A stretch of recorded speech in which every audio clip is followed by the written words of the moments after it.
I'm Neda Diachenko, certified Alexander teacher, and this follow-up video is to the blog that I wrote regarding three-dimensional movement of the torso and also holding our breath. So the procedures we're going to do are very simple, not going into a lot of anatomy in this video, but to begin to bring our awareness to our breath and how it is quite three-dimensional. We are going to be lying in active rest.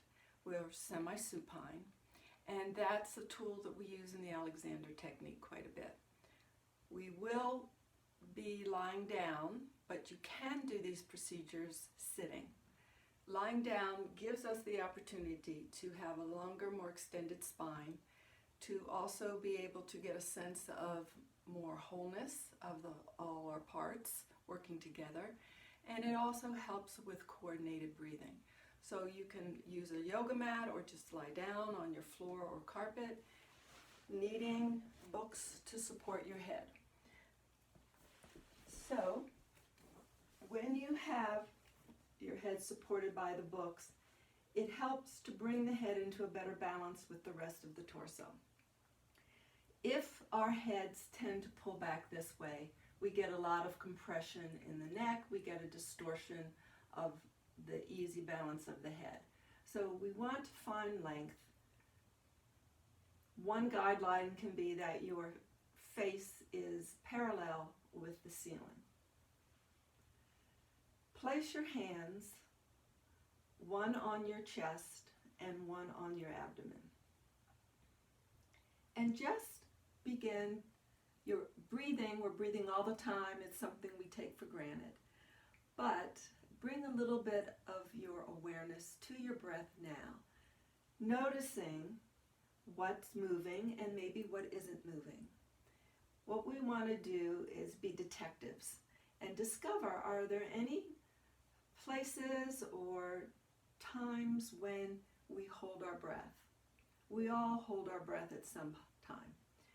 So for this short practice, just notice movement. What is moving?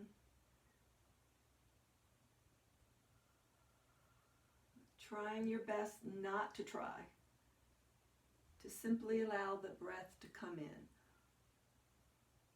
When we have a full and easy exhalation, getting rid of all the CO2, we make room for more of the oxygenated air to come in.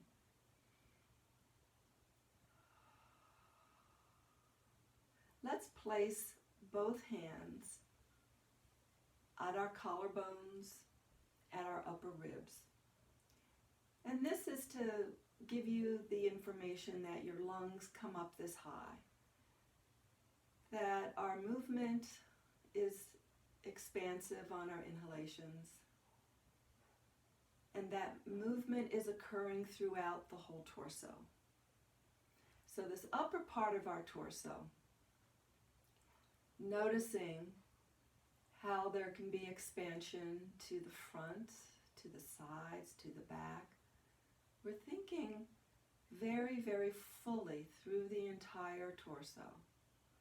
Bringing the hands onto the lower ribs.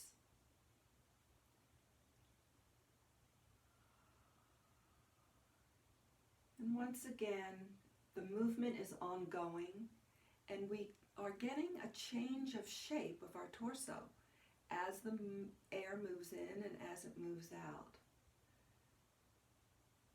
So you might notice where there is some expansion.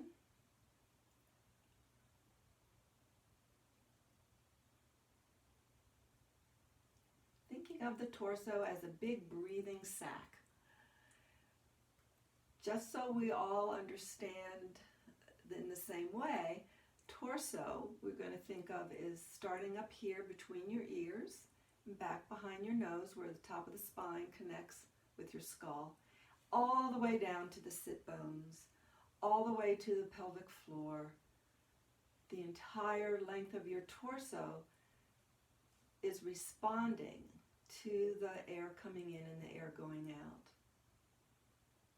Noticing when your hands are here on your abdomen that there's a change of shape, that there's expansion as the air comes in, how it changes as the air goes out. And part of that is happening because your large diaphragm muscle that moves air in and out of the lungs has moved and lowered onto the organs in the abdominal area, putting a little pressure there and expanding.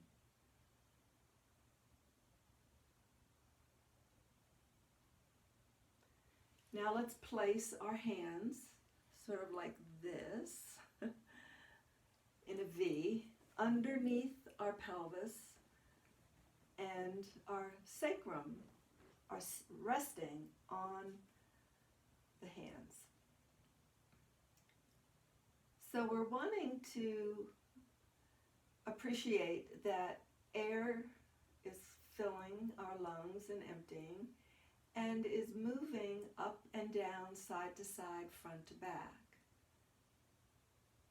So as we're allowing motion to occur in the pelvic area, of course there's no lungs there, but it's the responsiveness of the muscles to the movement of the diaphragm and the lungs. So we're allowing the entire lower end of the torso to be changing shape and to be moving. We're also taking in the fact that our breath happens in the back as well as in the front.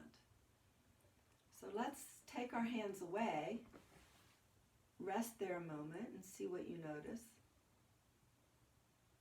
And now let's bring the hands a little bit above that sacrum area into the lumbar low back area. And as we're breathing, notice that there is motion,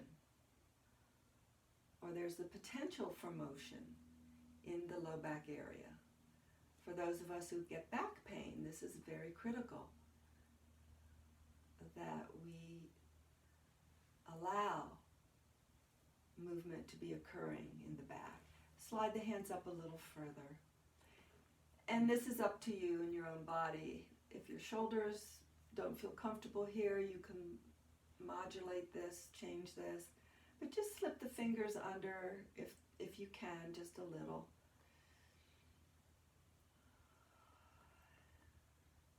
And we're going to add a little sound to the exhale. Exhales are extremely important. They're getting rid of the stale air, making room for oxygenated air to come in. So as you exhale for the remainder of our time, make a small little whispered ah sound.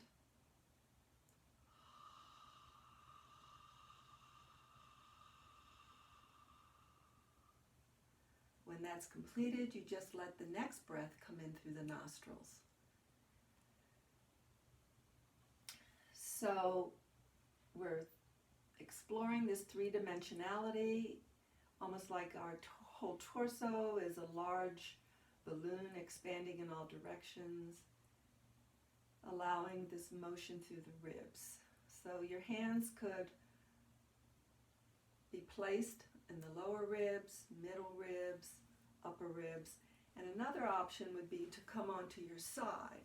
And here I'm going to bring my bottom hand up under my armpit so I can feel these very, very high ribs. Ribs 1 and 2 are pretty high up.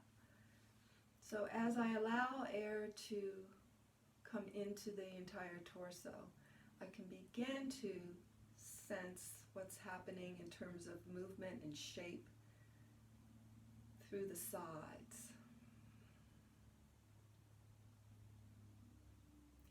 When you're on your own, you can roll to the other side and practice that, and come on to your back. Let the breath come in, and we'll exhale continually through the whispered ah.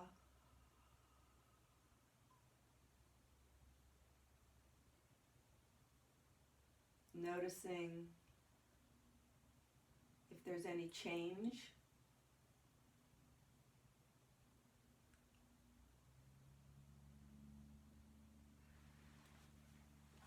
Now these simple procedures can be done sitting. I can put a hand here, I can put a hand here.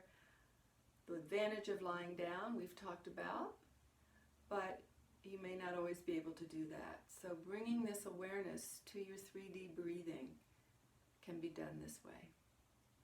Thank you so much.